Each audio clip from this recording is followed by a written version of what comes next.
Super Smash Bros. Switch is on track to being one of the best games of 2018.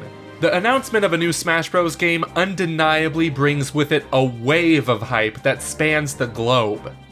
As it stands, we know very little about this game, and we have spent a number of episodes speculating characters, stages, and so on.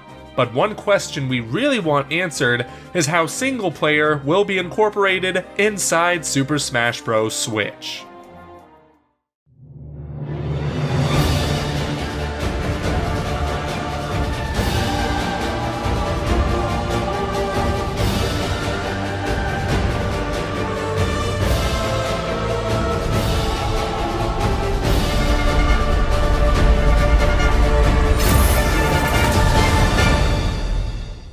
Super Smash Bros. Is first and foremost a multiplayer experience. While there is debate of whether or not it's a real fighting game, it is, you cannot deny that Smash is at its best when played with up to 4 or 8 friends. That being said, you're probably not going to always have 4 to 8 friends at your disposal, which is where the single player modes come into play. We like to call this the 3 pillars of Smash single player: Classic, All-Star, and Adventure.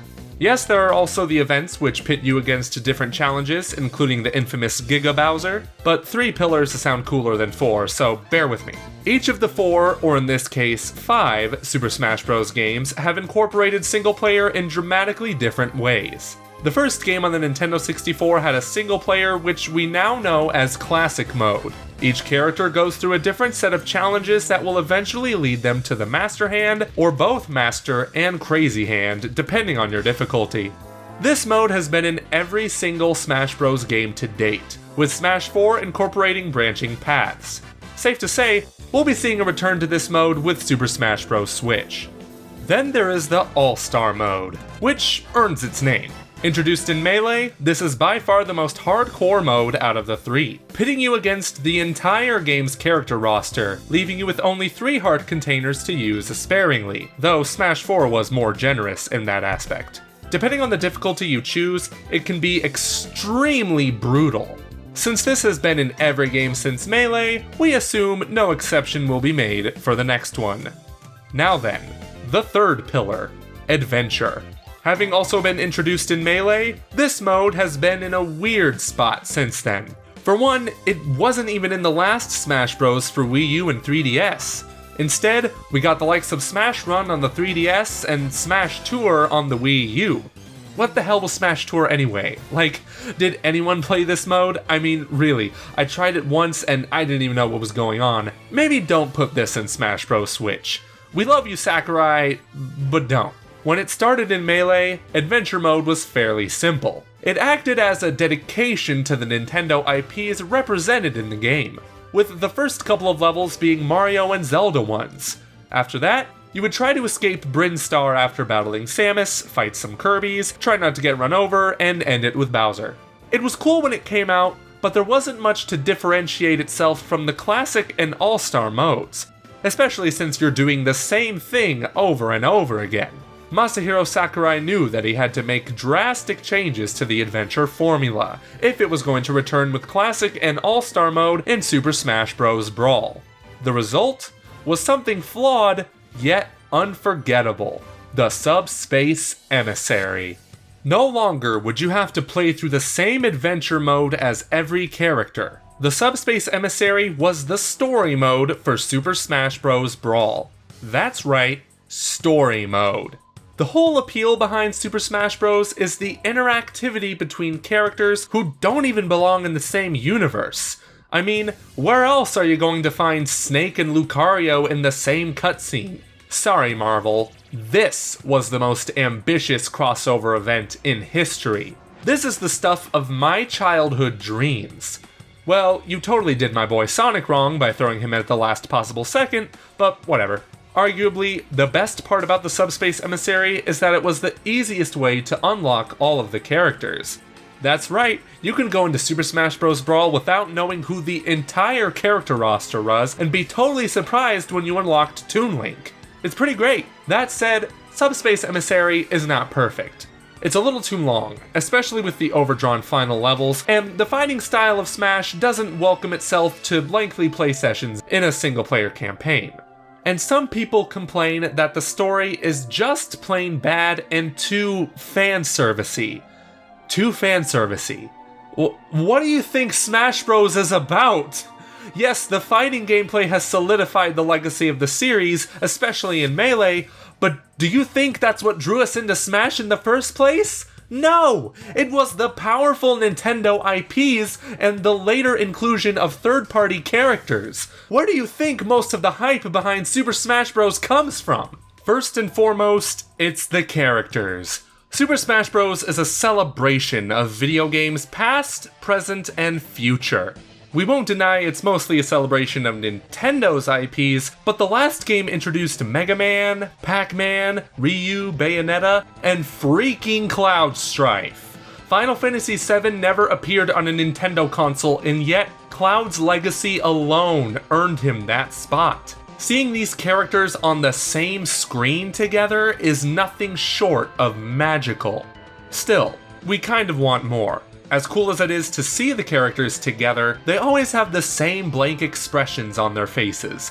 It's more like character model interacting with another character model.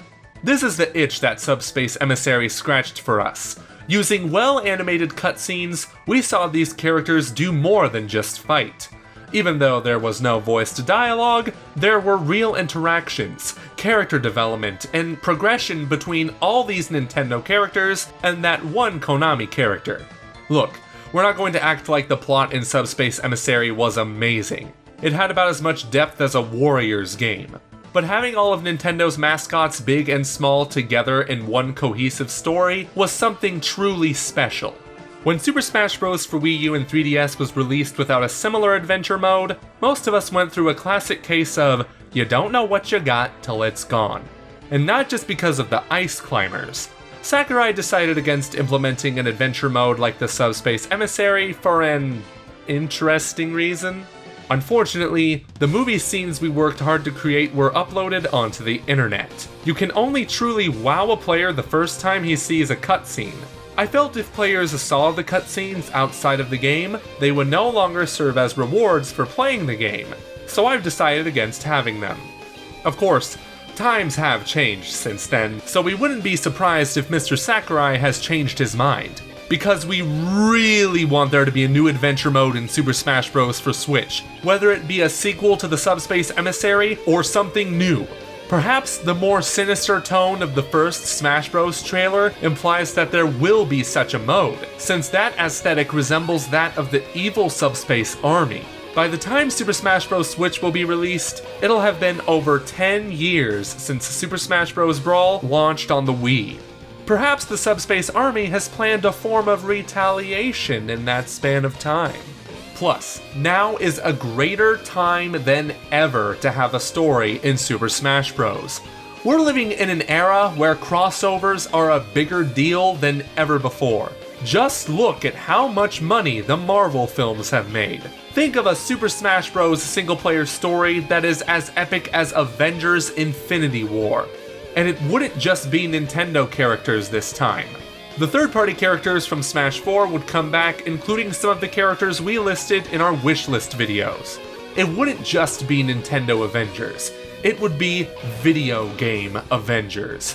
Just thinking about a potential E3 trailer like that gives me goosebumps. Please, Sakurai, please do everything in your power to give Super Smash Bros. For Switch the best single-player experience in the franchise. Even better, make the story mode unlock all the characters upon completion, leaving room for some surprises like in Melee. Don't announce the entire character roster beforehand like you did with Smash 4. Try your best to leave room for some surprise characters. However, it's pretty hard to do nowadays with you awful leakers on the prowl. Thanks for ruining Roy and Ryu, by the way. Anyway guys, do you think Super Smash Bros. Switch should have a single-player adventure mode similar to the Subspace Emissary? Sound off in the comments below. If you like this video, be sure to hit that thumbs up as it really helps us out. Also, be sure to subscribe and hit that notification bell to find out when we upload a new video, as we'll be riding this E3 hype train all the way to the convention. We're trying to hit 150k by the time June 12th rolls around, and there'll be some special prizes in it for you guys. We'd also like to thank our patrons, including royal producer Kenyatta Ali, for their contributions to the realm. If you'd like to support us financially for some awesome perks and swag, visit patreon.com/commonrealm. In the meantime, girls and guys, this has been the Commonwealth Realm, and we will see you later this week.